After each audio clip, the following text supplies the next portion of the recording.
राजधानी ब्यूरो, सच कहने का साहस और सलीका। हम हैं आपकी आवाज, राजधानी ब्यूरो।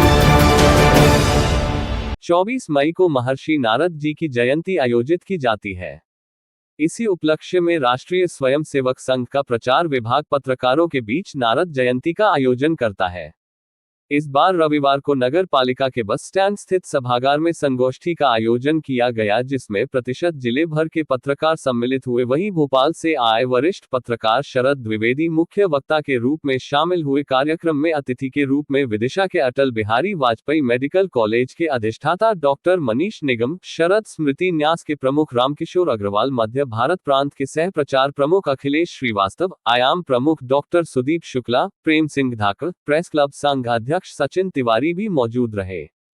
संगोष्ठी में महर्षि नारद मुनि को आदि पत्रकार मानते हुए अतिथियों द्वारा अपने विचार प्रकट किए गए। वहीं मुख्य वक्ताओं के साथ साथ अखिलेश श्रीवास्तव, सचिन तिवारी, मनोज पांडे ने भी अपने विचार रखे। मुख्य वक्ता शरद द्विवेदी ने वर्तमान की पत्रकारिता के बदलते परिवेश पर चिंता भी जाहिर की। नॉलेज है उसके हिसाब से आप लोग जिस तरह से सूचना जो आप लोगों को मिलती है उसको इतने होशियारी से उसको एक समाचार बनाते शरद जी द्विवेदी जी का अध्यक्ष करेंगे, स्वागत करेंगे हमारे रामकिशोर जी भाई साहब। शरद स्मृति न्यास के अध्यक्ष हैं भाई साहब।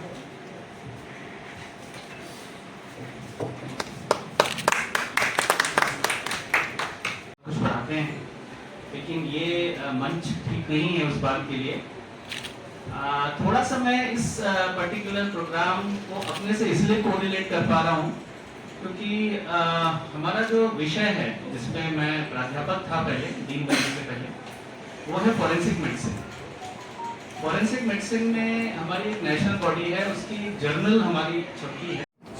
सर, नारद जयंती के मौके पर एक पत्रकारों के बीच का एक कार्यक्रम था, आप भी यहाँ पर आए हैं, और क्या अनुभव आपके रहे और पत्रकारिता से जुड़े कुछ अनुभव आपकी भी?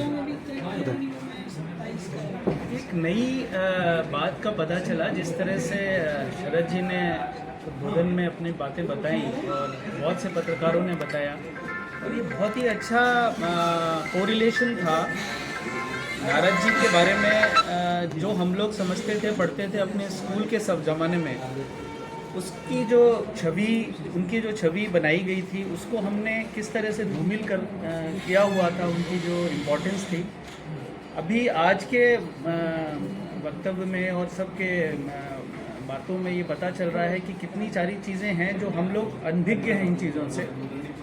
और पत्रकारिता की बस यही बात मैं बोलूँगा कि एक्यूरेसी और ऑब्जेक्टिविटी बहुत ज़रूरी है।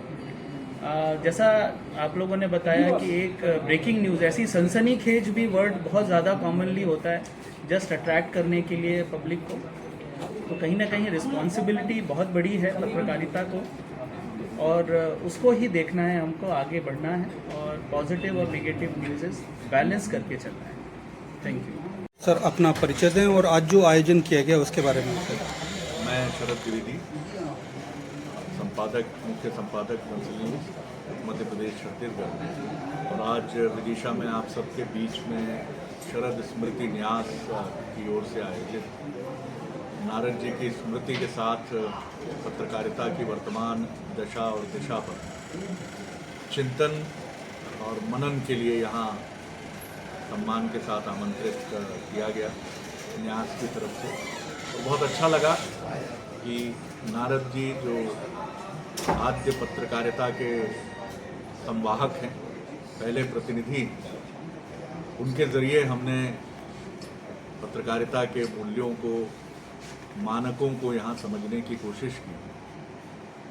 पत्रकारिता का काम, जैसा नारद जी ने स्थापित किया, कि सूचनाएं निष्पक्षता के साथ इधर से उधर, चाहे वो देव हों या दानव हों, ये तय करना नारद जी का काम नहीं था। ये तय करते थे आचरण।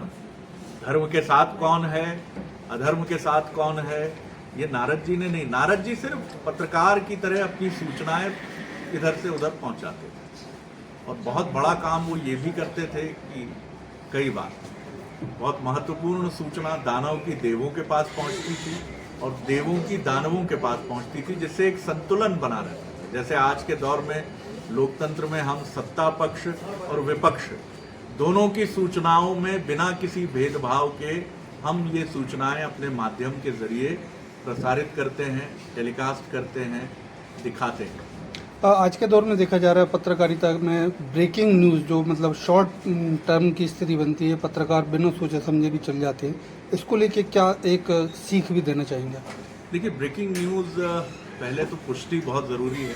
आप जो भी ब्रेक कर रहे हैं खबर, ब्रेक करना यानी एक शब्द है ब्रेकिंग न्यूज़, कि आप किसी नई खबर को पहली बार अपने समाचार माध्यम में, और टेलीविज़न में इस शब्द का सबसे अधिक प्रयोग होता है, ब्रेकिंग न्यूज़ मिल रही है, लेकिन कई बार पुष्टि नहीं होती है और इससे बड़ी चुनौतियां बनती हैं। कई बार पैनिक सिंड्रोम होता है कि आपने एक शहर में दो समुदायों के बीच तनाव, और इस तनाव की वजह से निषेधाज्ञा लागू होने के बाद अचानक उस शहर में पैनिक हो जाता है, कलेक्टर का फोन आता है, भाई साहब ऐसा कुछ नहीं है, वो भिड़ गए थे, हाँ ये सही है कि दो समुदाय थे लेकिन सब कुछ कंट्रोल में। तो ब्रेकिंग न्यूज़ के पहले हम इसकी पुष्टि कर लें, इसको स्क्रीन पर लाने की हड़बड़ी बना लें। सर, जिस प्रकार से देखा जा रहा है कि मीडिया का स्तर बढ़ता जा रहा है और इलेक्ट्रॉनिक मीडिया, प्रिंट मीडिया और अब सोशल मीडिया का जमाना चल रहा है, और कहीं ना कहीं पत्रकारिता को धूमिल करने करें, सब्सक्राइब करें, बेल आइकन को टच करना ना भूलें और अंत में शेयर कीजिए। Thank you.